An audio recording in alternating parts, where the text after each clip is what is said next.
Alors, direction Nice maintenant, puisque Nice est une des villes dans le monde qui est très connectée, et pas connectée n'importe comment, peut-être de manière intelligente, au service de la santé, en mesurant l'air. Et est-ce que ce ne serait pas une approche globale du citoyen aujourd'hui dans sa ville, à Nice donc? Et pour cela, j'accueille Rémi Collomb. Merci. Comme je suis connecté, je vais utiliser la zapette. Merci beaucoup. Donc, moi, je suis pharmacien. Merci. Je suis pharmacien au CHU de Nice. Donc, on travaille au niveau de la pharmacie et on coordonne un peu les projets santé-environnement au niveau du CHU de Nice sur 3 thématiques. L'air intérieur avec des conseillers habitat santé. Donc, c'est des personnes qui viennent au domicile de patients, qui viennent faire des diagnostics de qualité de l'air intérieur et de l'éducation thérapeutique. C'est un peu notre côté spécifique. Donc, ça, on travaille avec l'APPA, Association de prévention pollution atmosphérique, qui est représentée ici. On travaille sur la partie enfant, éducation, avec le projet Please, qui est un programme ludo-éducatif, donc avec e-learning, serious game pour les enfants, dont la qualité de l'air, et le projet Muse, que je vais vous présenter aujourd'hui de manière très synthétique, et qui a pour objectif de développer les activités physiques adaptées, puisqu'on est tous différents, au meilleur moment et au meilleur endroit vis-à-vis de la qualité de l'air. Alors, on l'a vu, on parle des pics, mais en termes d'état de santé, c'est surtout l'exposition chronique qui va nous intéresser. On est tous concernés, mais des populations plus que d'autres. C'est ce qu'on appelle les populations vulnérables. On les a citées dans l'intervention précédente. Il faut affiner les connaissances de la qualité de l'air en termes de maillage géographique. Moi, ce qui m'intéresse, c'est mes données à moi, donc dans mon quartier, ma rue, là où je travaille, mes différents déplacements. Et surtout, alors c'est bien beau de diffuser de l'information, mais ça ne suffit pas. Il faut être sûr que l'information soit reçue par la population vulnérable, qu'elle la reçoive, qu'elle la comprenne et surtout qu'on change de comportement. Donc l'objectif, ce n'est pas de diffuser l'information, c'est bien de faire changer le comportement de chacun d'entre nous.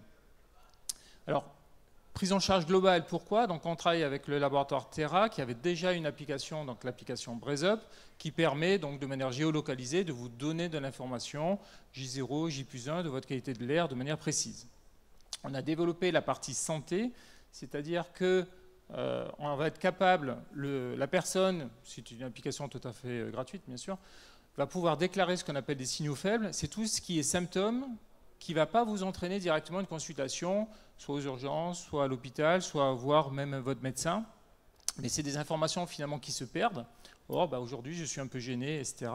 D'où l'objectif, c'est de colléger ça via l'application, et ensuite, on va le voir, le lien avec le professionnel de santé. Via l'application, on va être capable de pousser des informations donc, personnalisées par rapport à votre profil. On ne va pas donner la même information à une population classique, à un patient asthmatique, et ainsi de suite. Par rapport d'une part à votre profil et la qualité de l'air aujourd'hui, là où vous vous trouvez, parce que c'est ça finalement l'information qui m'intéresse, en tant qu'utilisateur, en tant que patient, et des informations plus santé publique, etc.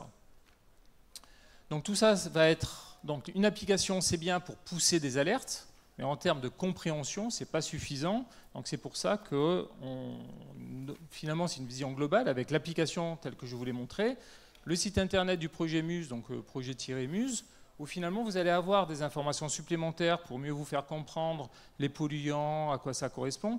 Avoir un score sur une application, si je ne sais pas trop à quoi ça correspond et comment je vais pouvoir interpréter ces messages, ça ne sert pas à grand-chose. Si on me conseille aujourd'hui, ça s'est pollué, va faire plutôt d'activité physique au domicile, moi jusqu'à présent, je n'avais pas trop d'idées sur qu'est-ce que je vais pouvoir faire comme mouvement chez moi. Donc là, on travaille avec le SAPS. Pour avoir des informations, justement, on vous conseille ce type d'activité, qu'est-ce que je sais faire, c'est bien pour mon dos, pour mes différentes souplesses, et ainsi de suite.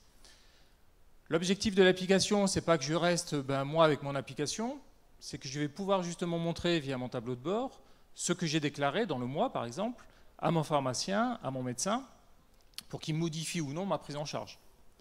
Ce mois-ci, vous avez quand même pas mal déclaré. On va regarder si votre traitement est adapté ou pas. Je vais le modifier ou je vais vous redonner des conseils supplémentaires.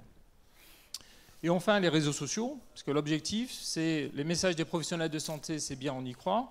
Mais le fait d'avoir des informations de pair en pair, c'est-à-dire nous, public, citoyens, c'est aussi bien d'avoir ce type d'informations pour pouvoir diffuser. Donc on est vraiment sur ce qu'on appelle la santé 0.3, c'est-à-dire connecter les sites, les professionnels de santé, les réseaux sociaux. Mais tout ça pour changer justement le comportement. Donc nous, on n'a pas cette compétence. C'est pour ça qu'on travaille avec Transition, qui est un laboratoire donc, de l'université, qui travaille sur tout ce qui est sociaux, médias, pour pousser des messages non anxiogènes, favorisant un changement de comportement. Alors c'est un projet qui est évolutif, hein, puisqu'en fait, là, l'objectif, c'est d'affiner l'application BrazeUp, notamment sur les patients asthmatiques. Donc ça, on va travailler avec la fac de pharmacie de Marseille. L'objectif, c'est de tester et d'utiliser début d'année donc les capteurs citoyens de Terra pour avoir les informations vraiment personnalisées, donc vraiment la qualité de l'air où je suis, et au-delà donc des prévisions. On va coupler ça, parce que les deux sont fortement liés. Hein. L'air extérieur va pénétrer chez moi et on passe 80% de notre temps dans un bureau ou au domicile, donc on va coupler ça avec l'air intérieur. On a cette expertise. Et enfin, l'objectif, c'est de travailler toujours pour améliorer finalement les messages de plus en plus. On va approcher doucement le côté big data et intelligence artificielle dans le bon sens du terme pour affiner mes différents messages. Alors vous l'avez compris, c'est un projet très collaboratif, multicompétences. Donc là, je vous ai mis donc, les différents partenaires, à la fois académiques, on a l'université, on a le pôle Méridien, donc des quartiers des Moulins de Nice, on a l'université, on a la PPA, Azure Sport Santé qui nous a fait les vidéos, Terra, des sponsors industriels et toutes les industries publiques également, donc l'IMRED, la ville de Nice, la métropole, l'ARS, le conseil régional et RPACA qui est partenaire sur le fournisseur des données. Ouais. Et je retire. Voilà. Moi j'ai une question, Monsieur Collomb. Je suis citoyen, j'aimerais avoir des conseils pour améliorer mon comportement. Regarde la pollution de l'air avec cette application. Où est-ce que je trouve cette application? Je tape quoi dans mon moteur de recherche? Application, vous tapez donc BrazeUp, hein, c'est Android ou autre, c'est tout à fait gratuit. Vous rentrez votre profil. L'important, c'est de bien rentrer votre profil, parce que vous avez compris que plus votre profil est personnalisé, plus on va pouvoir vous envoyer des messages personnalisés. Donc n'hésitez pas à déclarer ce qu'on appelle donc les signes, hein, tout, fatigue et ainsi de suite. Donc ensuite, un tableau de bord, après je pourrais vous le montrer, donc très simple, où sur le même écran, vous avez la qualité de l'air, avec les seuils et l'alerte, les signaux que vous avez déclarés et un peu l'activité physique que vous avez déployée. Et après, donc, un petit bouton information. Donc ça, c'est nous, CHU de Nice, on pousse des informations, soit de l'actualité. Bon, là, on a fait une petite pub pour R24 donc sur l'application. Mais par exemple, on peut pousser aujourd'hui des informations que vers les asthmatiques ou que vers le côté BPCO si besoin. S'il y a des journées ou des relais d'information, de manifestations, on est capable, si vous avez rendu le profil, de faire cette information. Et si je suis pas niçois, est-ce que je peux quand même aujourd'hui, sur d'autres territoires, avoir accès à BrazeUp? Alors, l'ensemble pour l'instant, c'est tout PACA. Et ensuite, c'est toutes les régions où le groupe Terra est capable de récupérer des asquales et des données de qualité de l'air. Mais déjà, c'est efficace et opérationnel sur tout PACA. Ça vous permet aussi d'identifier des favoris. Vous avez 2-3 lieux pour faire d'activité physique. En fonction, vous regardez un peu les prévisions de qualité de l'air fournies par Atmosud. Vous allez choisir tel ou tel endroit.